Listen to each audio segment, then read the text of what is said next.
topics and opinions expressed in the following show are solely those of the hosts and their guests and not those of W4CY Radio, its employees, or affiliates. We make no recommendations or endorsements for radio show programs, services, or products mentioned on air or on our web. No liability, explicit or implied, shall be extended to W4CY Radio or its employees or affiliates. Any questions or comments should be directed to those show hosts. Thank you for choosing W4CY Radio.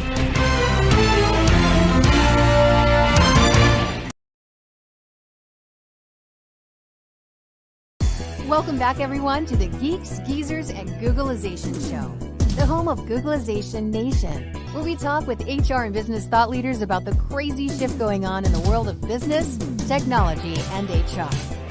Here's your host, Ira Wolf.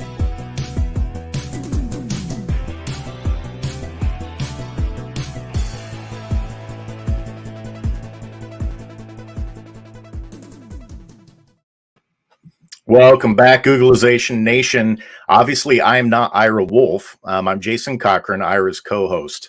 Thank you for tuning in. Ira is on some business and hopefully having a little bit of fun also out in Arizona with his wife, taking care of some clients out there. And hopefully we'll have him back next week or the following week. But I know his calendar is really booked with a lot of speaking engagements with the expertise that he brings, especially with recruiting and candidate experiences. So, Ira, I know you're probably listening out there. We miss you, my friend, and we'll look forward to seeing you again soon. Well, folks, we have a very special topic and guest for today's show. We're going to discuss the importance of dreams at work with Chief Dream Officer Jonathan Dunn at the Dream Leader Institute. We're going to have him on in just a few minutes to describe exactly what that is. But let's take a moment to set the table as to why dreaming is important now more than ever when it comes to work. Consider this. Dreaming is something that's inside all of us, right? Whether it's in our childhood, in our adolescent years, adulthood, and then retirement years. Those dreams change and adapt over time, but it's something that we're hardwired to need and do throughout our lives.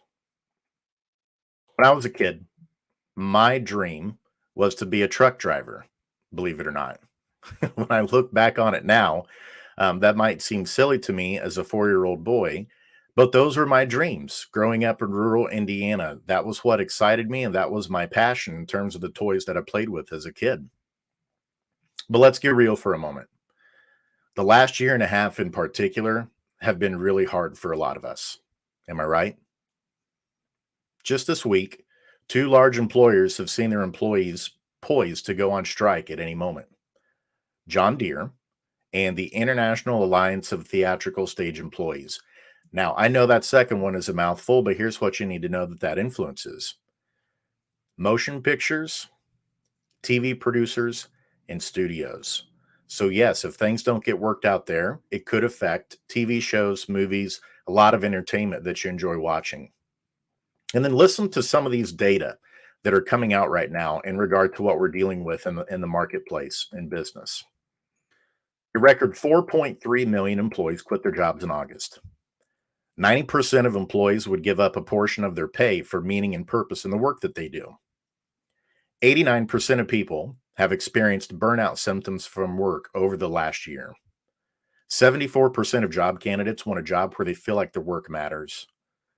40% of employees are likely to leave their current employer in the next 3 months, even if they don't have a new job offer in hand. And then toxic work also is impacting our personal lives and our health. A few more stats for you here.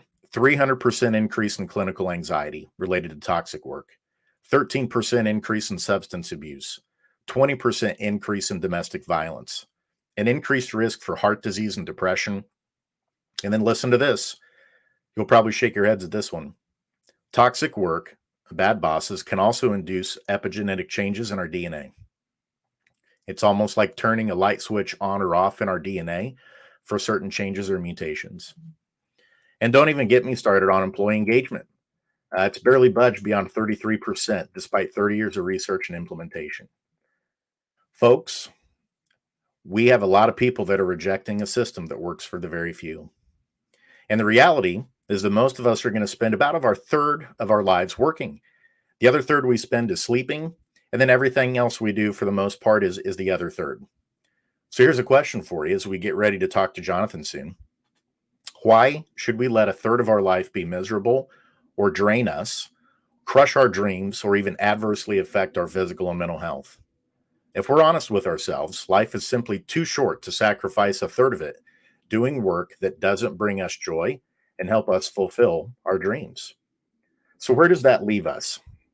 The good and exciting news is that this is a very treatable and preventable thing when you leverage the help of experts in the field of purpose and meaning, like our awesome guest today, Jonathan Dunn of the Dream Leader Institute. So, without further ado, let's bring on Jonathan and let's get this party started. Thank you so much, Jason, for having me, my dear friend. Thank you so much. Absolutely, Jonathan. It is so good to see you. I feel like this next 45 minutes is going to go by really quickly. Let's start here. Tell us a little bit about you and why you're so passionate about this subject of meaning, purpose, dreams, and where work fits in our lives. Hey, it's a great question, and the fact of the matter is, you've heard me say this statistic before. 7.5 out of 10 people in their lives have had loss, trauma, or betrayal. And if people don't transform that damage, they end up transmitting it. A lot of these people become leaders of organizations. They start, thinking money is the solution and buying things that is the solution, which it is not.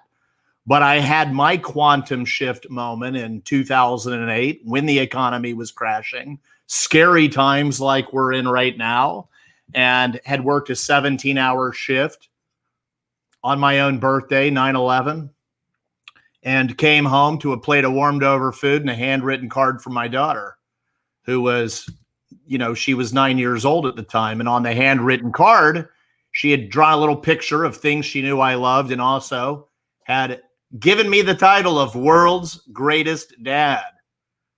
And I went, ugh. I mean, it was a nauseating moment, but it was the moment of my liberation because my dream became to be the greatest dad in the world, which really equated to nothing more complicated than reaching my own full potential as a human being.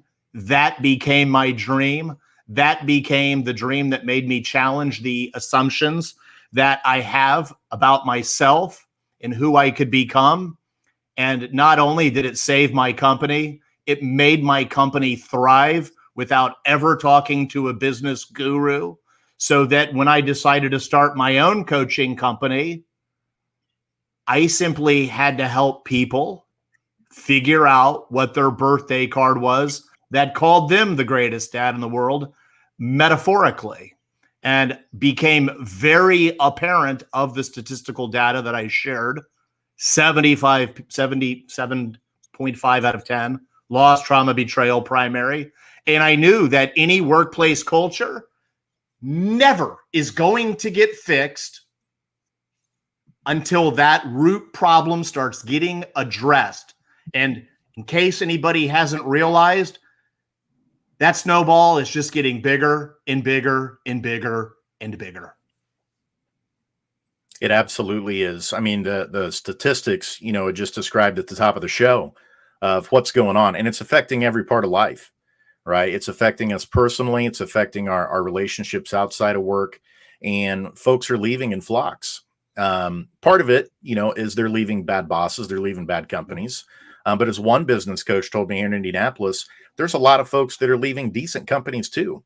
And the reason they're leaving is because it's almost like they're feeling like this calling in life, right? Like, I want to be part of something bigger, something better, something that's tied to the legacy, the impact that I want to have in this world.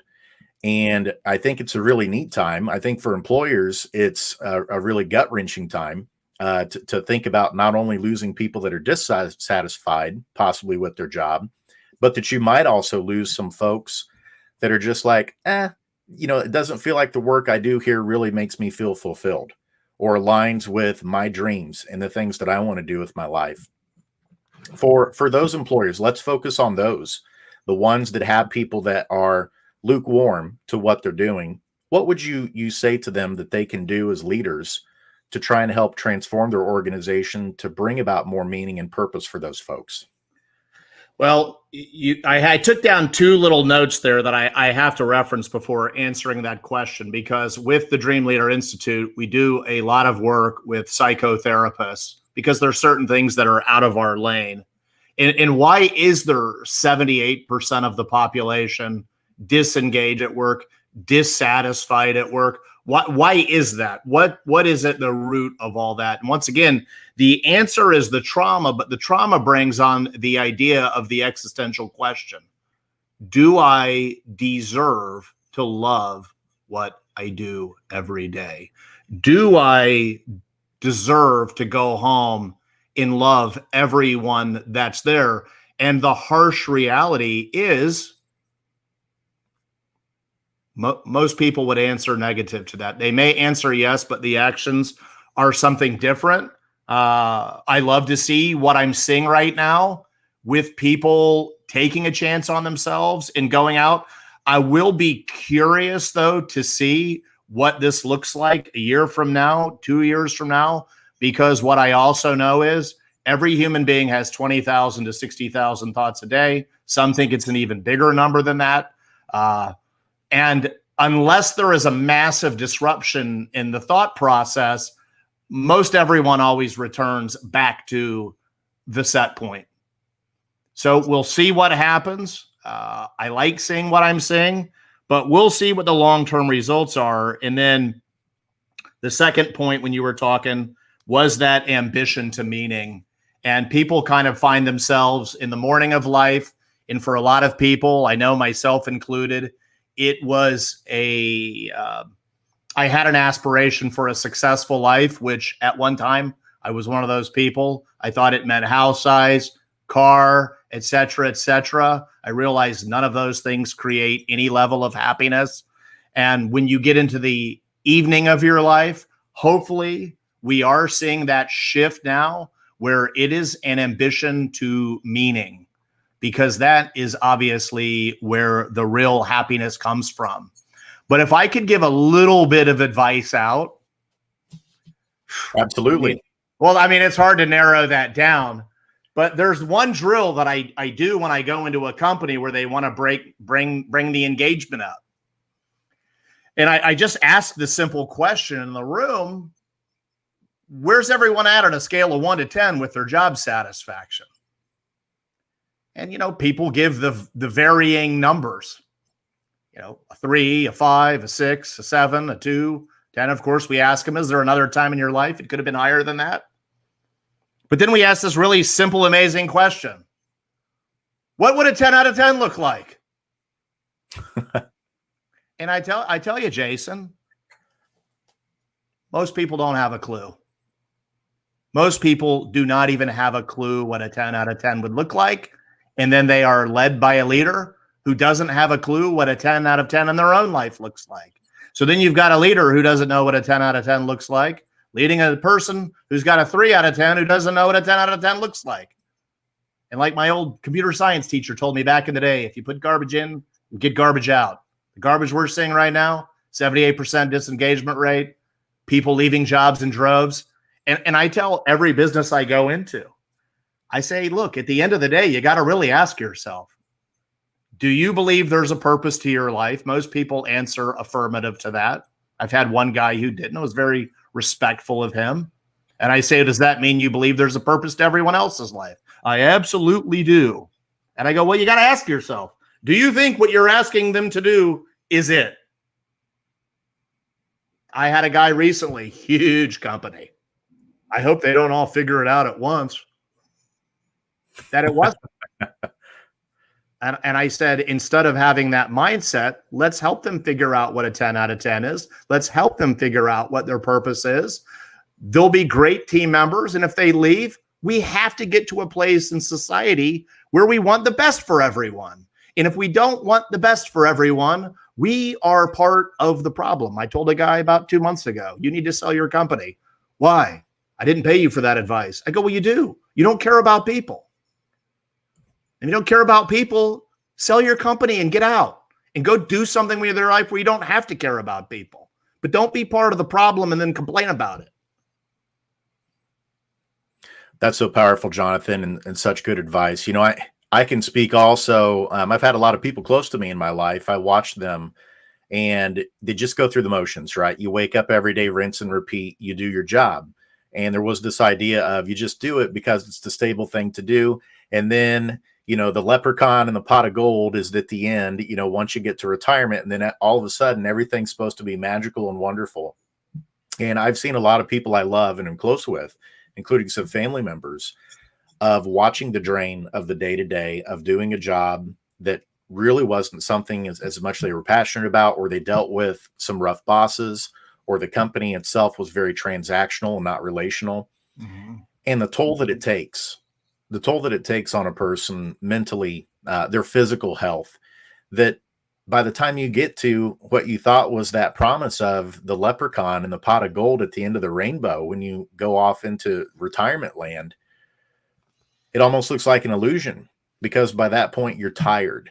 You may have, because of work-induced stress and chronic stress, maybe now you're dealing with some mental health and physical health things that were caused by or exacerbated by work that wasn't meaningful to you, or working for a company or working for a person that made you feel terrible every day, but you kept drudging your way through it because you almost bought, into the lie yourself of, this is what I have to do to provide for others. Well, you can't provide for others unless you take care of yourself first.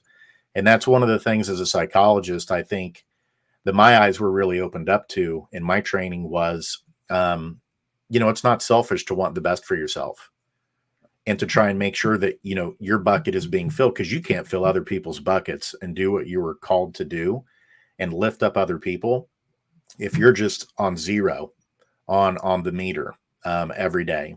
And so many people are feeling beat up by their job. So a segue, from that, you touched on this a little bit. Where do dreams fit into this? Where does work and where do dreams fit into this context of how do we help people get out of this mess? How do we help leaders and organizations help them figure it out and feel better about the work they're doing? Well, I've got a great little story to share, if that's okay, that really kind of highlights the idea of the power of dreaming. True story here. There was a young man, junior in high school, and he had been abandoned by his father at a very, very early age.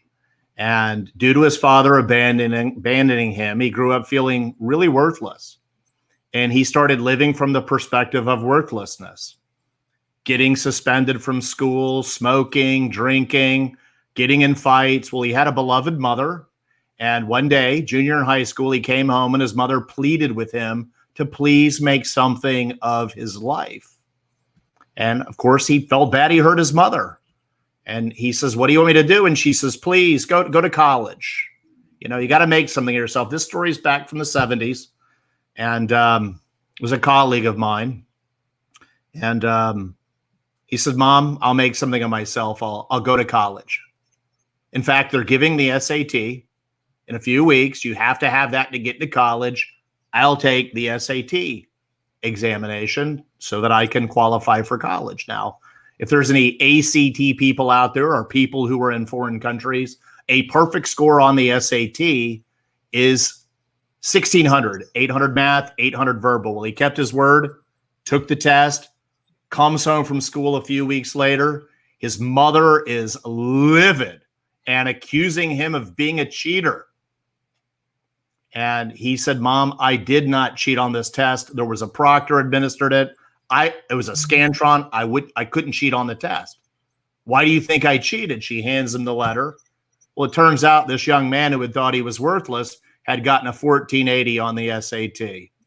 So less than 1/100th of 1% gets a 1480 on the SAT. So fortunately, this young man, he asked himself this question we all need to ask ourselves. It's a question I ask teams when I go into work with them. How would somebody behave who got a 1480?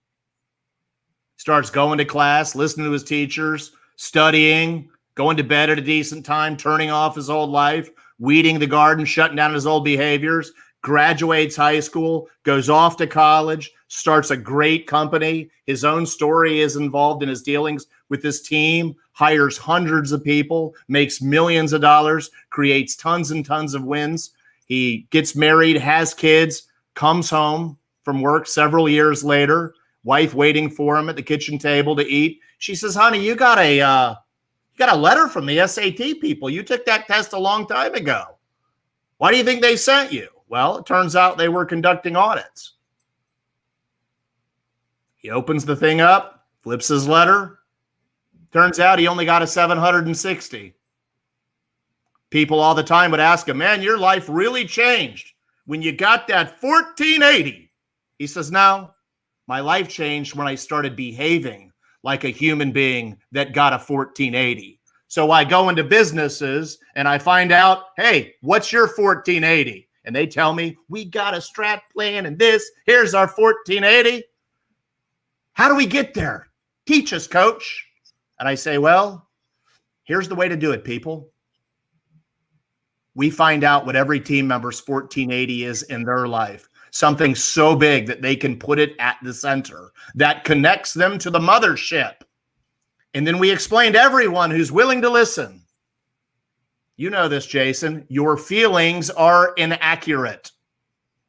And most people do everything in their life based on their feelings, even though it's a very faulty operating system. But if I can find out what an org's 1480 is, find out what their team's 1480s are, and then do a series of drills to create an alignment with the behaviors, because behaviors, they don't ever lie. You know, we helped a car dealership break records without ever talking about sales one time. We helped a mortgage company grow like 90 million by just finding out what their team's 1480 was. And it's, you know, it's honest to God, it's that simple. But one of the huge addictions in the world is, I've got this great intellectual mind, and it certainly has to be more complicated than that. And I say, no, what's complicated is your addiction to complication, because it really is that simple. And if you don't know what your team's 1480 is, retire and quit, because you're part of the worldwide problem. Behaviors. Wow, there's so much there, Jonathan. That's so powerful, and it's so true. And the big theme there, that 1480s is so grounded in psychology too, self-fulfilling prophecy, right? And the Pygmalion effect. Mm-hmm. I saw this so much, even with young kids in school, is they would often live up to the expectations that the teacher had for them. If a teacher thought that that kid wasn't very good at math, how did they perform in math? Not very well, because you know what? My teacher doesn't think I'm good at it. I'm probably not very good at it. And it just shows how insidious the head trash can be that gets into our inner dialogue. And so even though what you're talking about, I'm sure there might be a lot of leaders or listeners today saying, you know what, this sounds really simple. That's the whole point that you're saying, is sometimes we get so caught up in the complexity and think that like you put it, we've got to have this strategy. We've got to run these assessments. And it's like, we're pretty basic in terms of our needs, of what we need. You know, and when it comes to doing a good job, everyone wants to do well. Nobody wants to do poorly and feel terrible about the work that they're doing. But the problem is there are so many expectations. There's too much complexity and ambiguity. You got to get down to working on the coaching with people, help them connect their dreams and their reality when they're unaware of it, make it real.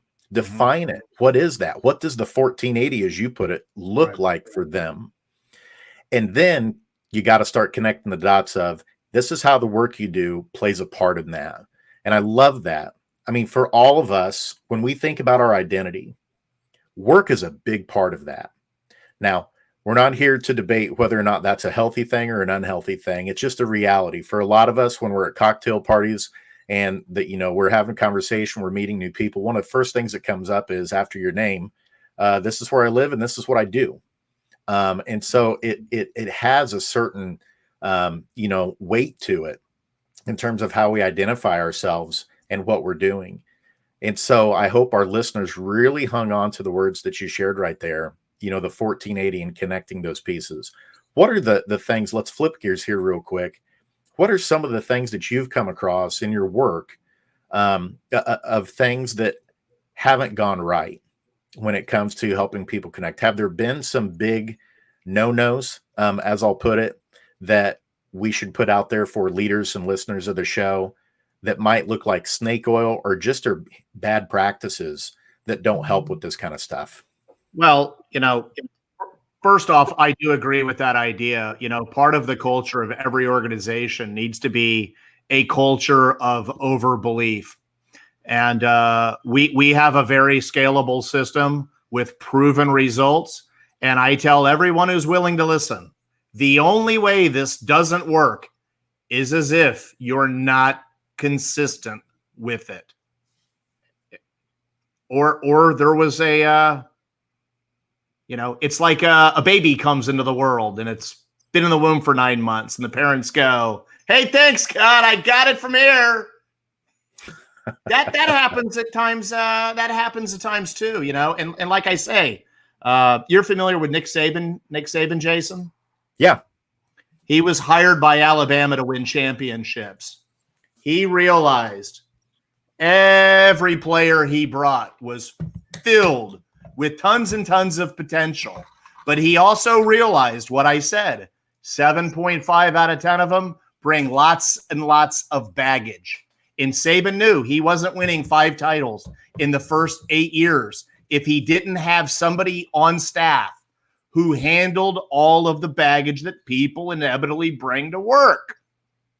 And the great organizations, they're going to realize that. They can either be the ostrich and stick their head in the sand, or they can realize people bring baggage. They're not bad people. They're our brothers and sisters.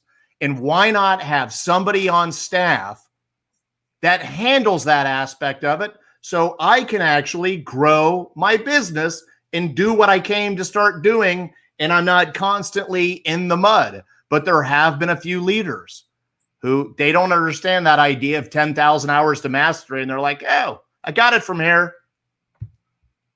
But if it took someone 30 years to become the way that they're going to be, it's going to take a little bit of time to undo that.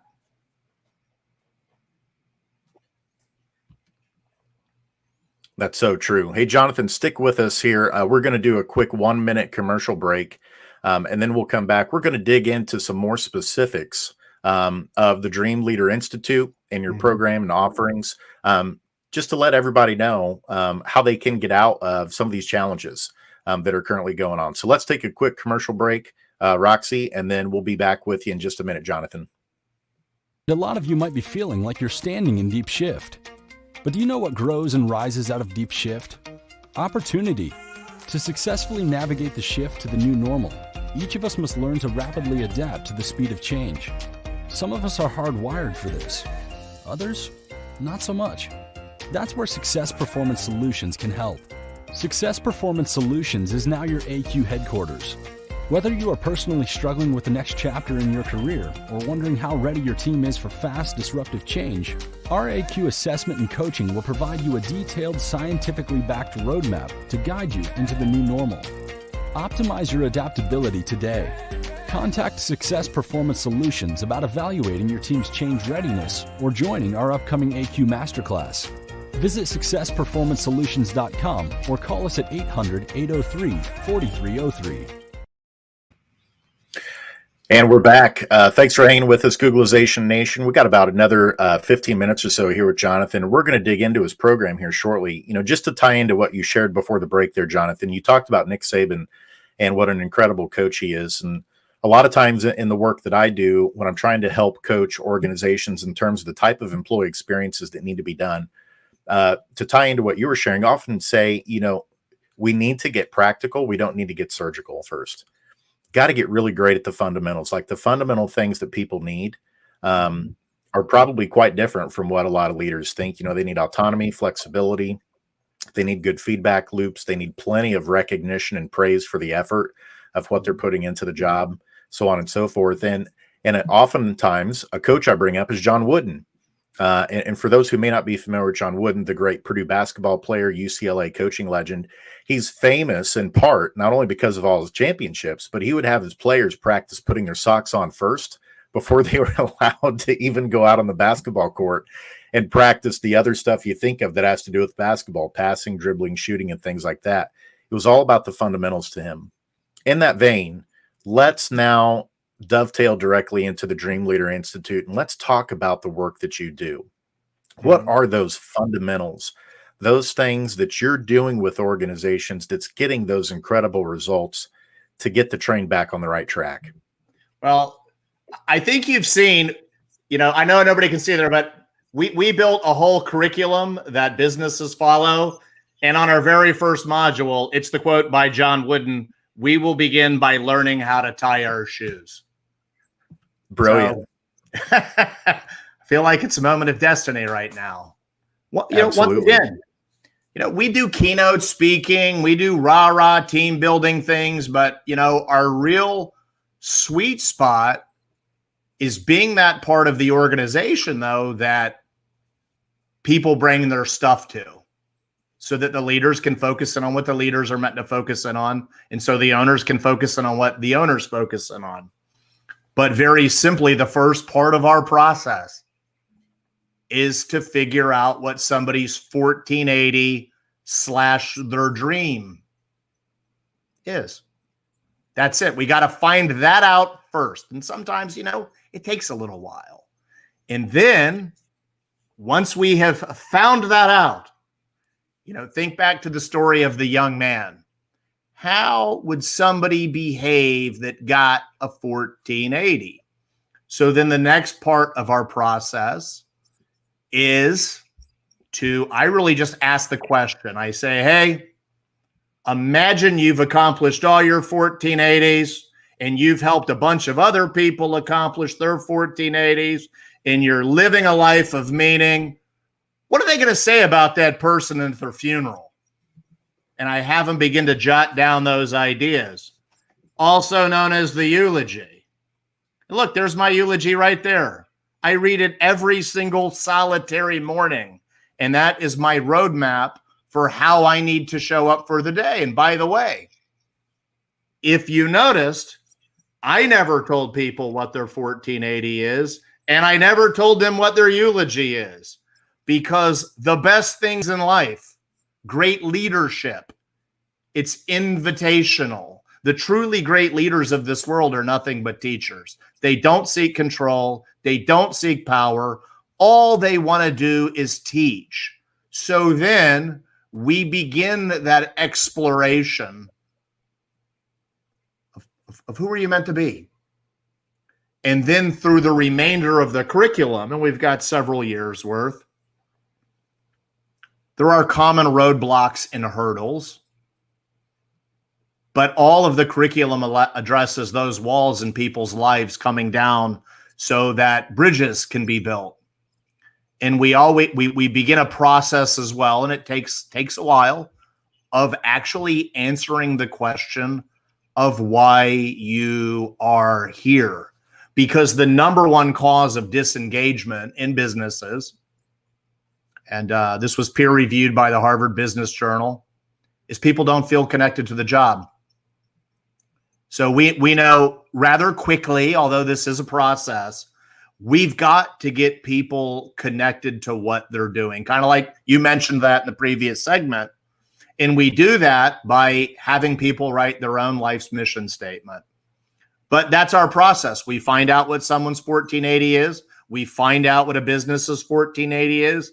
And then we begin the process of exploring who we all need to become and how that affects communication and leadership and all of those things. And I mean, it's really that simple. But I'm a big proponent of life's actually meant to be really simple. I'm a fan of Occam's razor. The simple solution is usually the solution, and doing everything invitationally and not forcefully.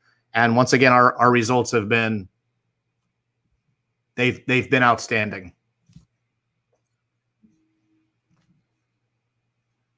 That's incredible. And I think for our listeners today, Jonathan, this is so important because they're drowning and probably pulled a lot of different directions. And so for them to hear that there's help from experts who do this kind of work that's simple, yes, it's going to require commitment from them, but that they have a partner that gets results And not only is this great for people, but yes, in the end, because it's great for people, it's also great for your customers.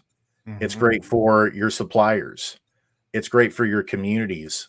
Like really that, that concept of, everybody is just multiplied and there's plurality, the abundance concept really starts with these kind of programs that you offer that help people feel connected to the work that they're doing. And I just think this is tremendous for our listeners, because I know I talk with a lot of business leaders who are like, well, when are we going to have time for that? That's often one of the objections that often comes up when you start talking about people strategy. Or it'll be like, oh, this is just the touchy-feely stuff, the warm fuzzies. And, what we often share with them is, you can't get to the transactional pieces of business that you think are important until you address the relational pieces of business first.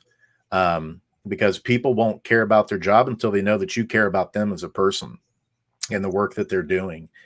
And so, this is so helpful to know, for our listeners, that there are experts like the Dream Leader Institute, like you, Jonathan Dunn, that come in and you help them with this. They don't have to do it on their own. You've got the curriculum, you've got the program ready. It's plug and play. And so in that vein, how are some ways that they can reach out to you to have a discussion, to learn more about the work you do and the results that you get?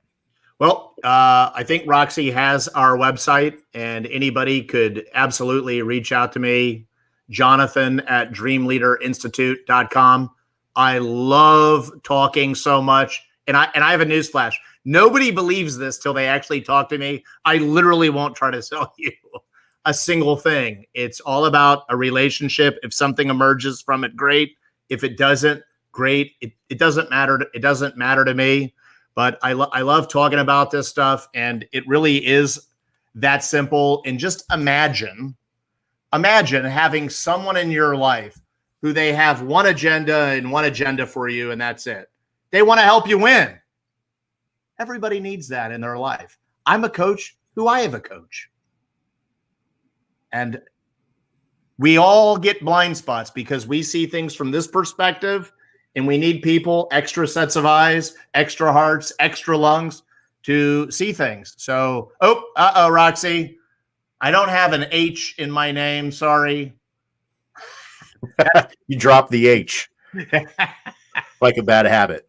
It's created lots of confusion in my life. There you go. But I really do. I love talking to people. I love sharing ideas. And the team and I as well at DLI, when we built our curriculum, we felt we initially do this drill called an awakening when we go into a business. That's code for finding out the 1480. And the team and I, we do one of those the first Friday of every month from 1 to 2 p.m. Eastern Standard Time. And it's all about a movement for us and multiplying our gifts. And there's been people who have been on every single awakening since, day one. And we never try to sell them anything. And a bunch of people have become our clients. It's all good either way. We are independent of outcome. That's incredible, Jonathan. So just to reiterate that, you're saying the first Friday of every month, you're doing an exercise called the Awakening Drill that's open to anyone. Anyone can join, whether you're a leader, whether you're a frontline employee, whether you're unemployed, doesn't matter. Folks can sign up for this. Can they sign up through the website that we just had up, or what's the easiest way for them to reserve a spot? Well, you can email me, and we're not on any social media besides LinkedIn. We're a fan of LinkedIn, and we've been doing all the signups through there. There's plenty of people though who aren't on LinkedIn who they know somebody who's coming. And if you just reach out to me, I will send you the link. I will not add you to an email list. I will not bombard you with any robocalls. I mean, this is pure as it gets. That's awesome, Jonathan. And so as we start to wrap up here, I want to give you the floor, to share with our listeners today. What are some final words of wisdom, final advice, final calls to action that you would share with them at this moment in history? I mean, the number one thing is that you do deserve to live the life of your dreams. You do deserve to love what you go to work and give away a 30-year life to. You deserve to love going home. You do deserve, but you do have to understand, if you're not where you want to be in life, you can't believe everything you think, and that you are going to have to do something to disrupt your thought pattern, and you're going to have to work at it day after day after day. And sometimes it's a tough journey. Sometimes it's a lonely journey, because a lot of people are just comfortable in their numbness. And, but it'll be the best journey you've ever gone on in your entire life. And it's what you're here for. Your only purpose on life is to become who you were created to be. That's it. That's all there is. And if you're willing to go on that road, all of the plan will reveal itself to you, and it's better than anything you could ever imagine. That's incredible, Jonathan. I've always gotten the chance to chat with you over the last year or so since Mark Kumachek introduced the two of us, and every time I end with one of those conversations, I feel so much better, and just feel energized. And I know your clients do as well. And I have no doubt our listeners today, getting to have a little piece of you, hearing about your wisdom, your experiences, the changes that you bring to work to create those healthy business employee relationships, to bring meaning and purpose to work. Thank you. Thank you for coming on today and sharing the work that you do, because this is more than just about widgets and throughput and business model. The things that you talked about today are existential, and they're important. And I don't know why it has taken us so long to understand the impact that business has on our lives in so many different respects, but we're here. We're here in this moment now. And leaders like you are the ones that are going to support leaders and businesses to help usher in the transformation that's got to take place when it comes to strategy. And hopefully, if nothing else, what our folks took away today is you're all about the simplicity. You're about the stuff that works and gets results. And that should be very appealing to a lot of folks leading the people and talent strategy in their organizations. Thank you for coming on, Jonathan. Would love to have you on again in the future. And hopefully when Ira will be back on the show as well, because I know he was bummed he was missing today. Thank you so much, Jonathan. Take care. And we're going to leave that banner up here for a few more minutes so folks can get in touch with you. Take care, my dear friend. Take care, my friend, and love to you all, and hope you have a wonderful day. We'll see you next time. Wow. Powerful episode. Dreams. Hopefully what you heard from Jonathan is, this is not just warm, fuzzy kind of stuff. This stuff is actual business strategy. It has to do with your people showing up, believing in the work that they're doing, believing in their team, believing in their role, believing in the organization, why it exists, in order for them to give their best efforts in the world. And, it's so exciting to see stakeholder capitalism, starting to take off in terms of more leaders and organizations signing on that instead of just shareholder profits. What's more important is how you take care of your customers and your employees. The kind of footprint that you're leaving in the world. It's really encouraging to see that that's the direction that we're headed.